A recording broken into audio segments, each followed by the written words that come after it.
Dugaan pemerasan proyek pembangunan pabrik PT Chandra Asri Alkali atau PT CAA di Cilegon, Banten senilai 5 triliun rupiah berujung pada penetapan 3 tersangka oleh kepolisian. Ketiga tersangka itu terdiri atas Ketua Kadin Cilegon Muhammad Salim, Wakil Ketua Bidang Industri Kadin Cilegon Ismatullah, dan Ketua Himpunan Nelayan Seluruh Indonesia atau HNSI Cilegon Rufaji Jahuri. Ketiganya ditetapkan sebagai tersangka pada Jumat 16 Mei 2025. Di Reskrimum Polda Banten, Kombes Pol Dian Setiawan menyebut, ketiganya ditetapkan sebagai tersangka atas dugaan pemerasan dan intimidasi untuk meminta proyek. Seperti apa duduk perkara kasus dugaan pemerasan proyek Ketua Kadin Cilegon? Simak 3 faktanya berikut.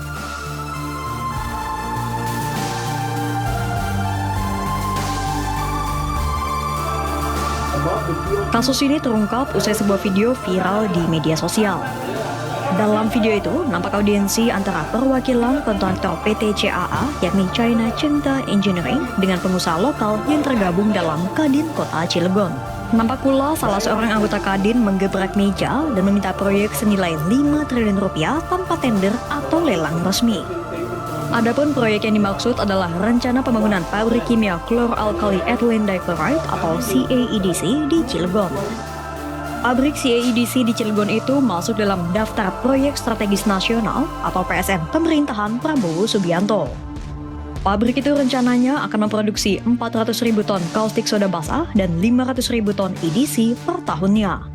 Bahan-bahan kimia itu menjadi elemen penting dalam berbagai industri, termasuk pemurnian nikel dan alumina untuk baterai kendaraan listrik. Usai viral dan menuai beragam respons publik, Gubernur Banten Andra Soni segera turun tangan menindaklanjuti peristiwa itu bersama Menteri Investasi dan Hilirisasi Ruslan Ruslani. Kadin Pusat pun juga segera membentuk tim verifikasi untuk mengevaluasi struktur organisasi.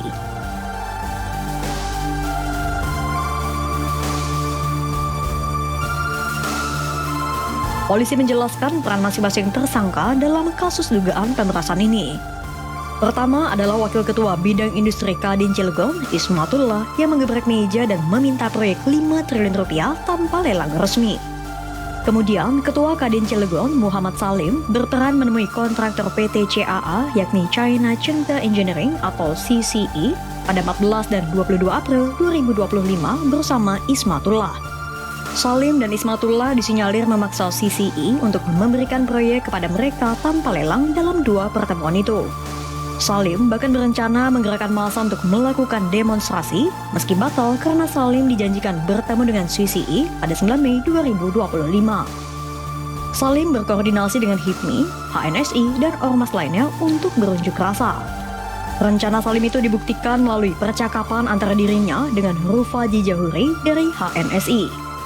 Sementara peran Jahuri diduga mengancam akan menghentikan proyek PT CAA jika pengusaha lokal tidak dilibatkan.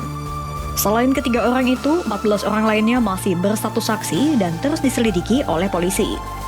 Ketiga tersangka dijerat pasal 368 KUHP tentang pemerasan dan pasal 160 KUHP tentang penghasutan dengan ancaman penjara maksimal 9 tahun.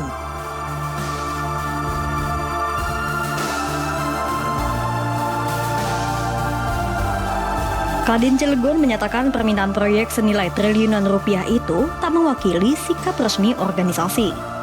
Wakil Ketum 1 Kadin Cilegon, Isbatullah Ali Basya menyebut pernyataan bernada pemerasan itu hanya luapan emosi salah satu anggota Kadin. Pasalnya, sikap CCE dianggap kurang komunikatif sehingga memantik emosi anggota Kadin. Isbat juga mengeklaim pertemuan dalam video yang viral merupakan rapat resmi dan memiliki berita acara.